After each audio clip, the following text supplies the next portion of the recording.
మీకు శ్రీకర్ గారికి ఇదివరకే పెళ్ళైపోయిందన్న విషయం తెలిసింది. ఆ వీడియో ప్రూఫ్లు పట్టుకుని మాయ దగ్గరికి బయలుదేరాడు. మాయని కలిసిన తర్వాత అసలు ఏం జరిగిందో తను ఏం చేసిందో తెలీదు. అప్పటి నుంచి రాహుల్ ఇలా అయిపోయాడు. అయితే మీకు పెళ్ళయిందన్న విషయం మాయకి ముందే తెలిసి నాటకం ఆడుతుందా? ఇంచుమించుగా అదే అని అనిపిస్తుంది.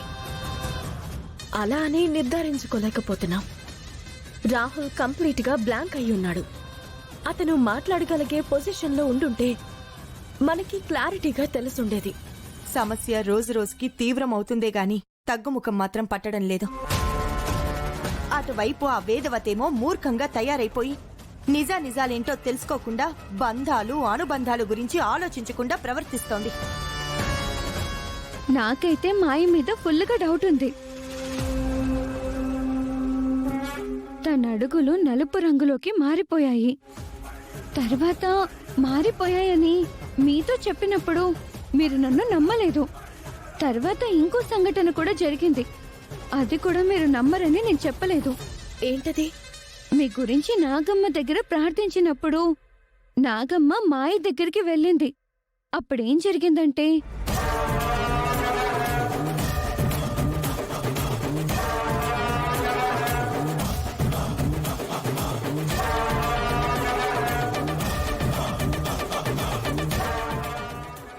నాగమ్మ మాయ ఇంటి దగ్గరకు వచ్చిందేంటి?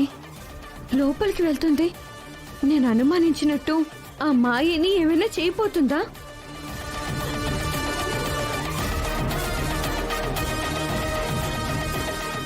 నాగమ్మ తల్లి, ఏమైంది నీకు? ఎలా మారిపోయావేంటి?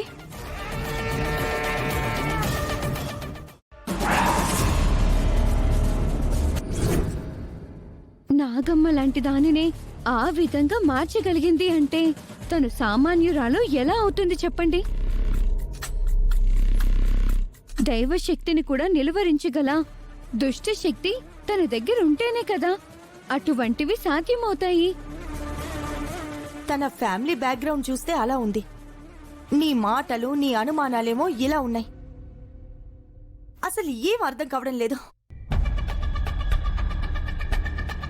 సాధారణంగా ఈ డబ్బున్న వాళ్ళు ఏదైనా కావాలి అనుకుంటే బెదిరించడమో కొట్టడమో లేదా చంపడమో ఇలాంటి పనులన్నీ చేస్తారు. మనం అంతవరకు అనుకోవచ్చు గాని తన దగ్గర మంత్రశక్తుల్లాంటివి ఉంటాయనంటే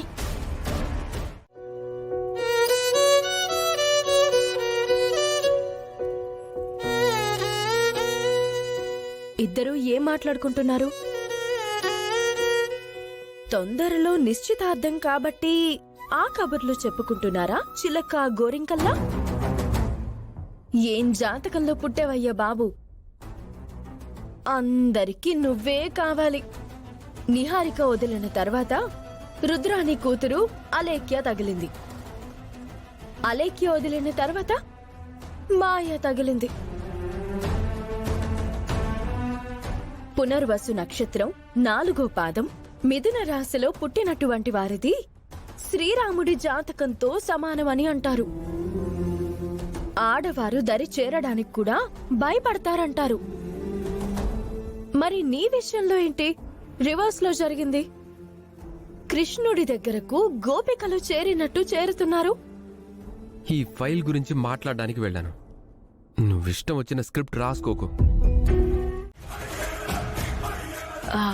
మ్యామ్, ఈ ఫైల్ రాజస్థాన్ కంపెనీకి ఫార్వర్డ్ చేయాలి. ఒకసారి మీరు చెక్ చేసిస్తారా?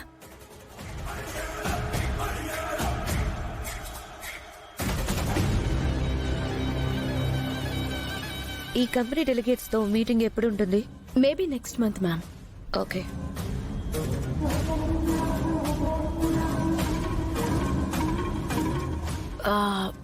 మ్యామ్, మీతో ఒక విషయం మాట్లాడాలి.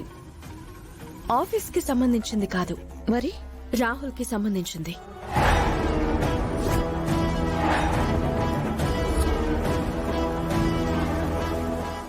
తనకి సంబంధించిందా? రాహుల్తో మ్యాచ్ క్యాన్సిల్ అయింది. తనింక నా జోలికి రాడు. తనకి ఎలాంటి పనిష్మెంట్ పడిందో నువ్వు కళ్ళారా చూసావు కదా. రాహుల్ నిన్న నాకు కనిపించాడు.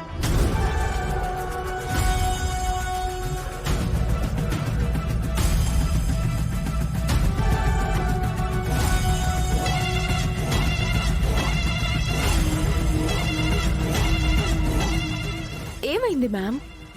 ఆ, ఆ, అనుకోకుండా తగిలిందిలే. అంతేనా? లేదంటే రాహుల్ గురించి మాట్లాడేసరికి టెన్షన్లో నాకెందుకు టెన్షన్? నేను తనతో మాట్లాడాను అని. వాట్?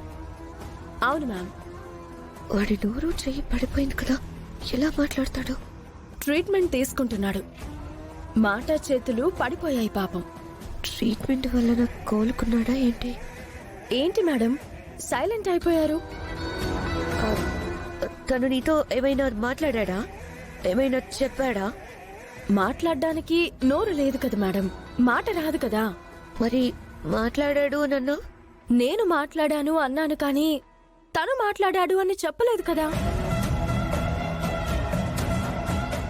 రిలాక్స్ అయ్యారా? ఏంటి నీ ఉద్దేశం? క్యాజువల్ గానే అన్నాను.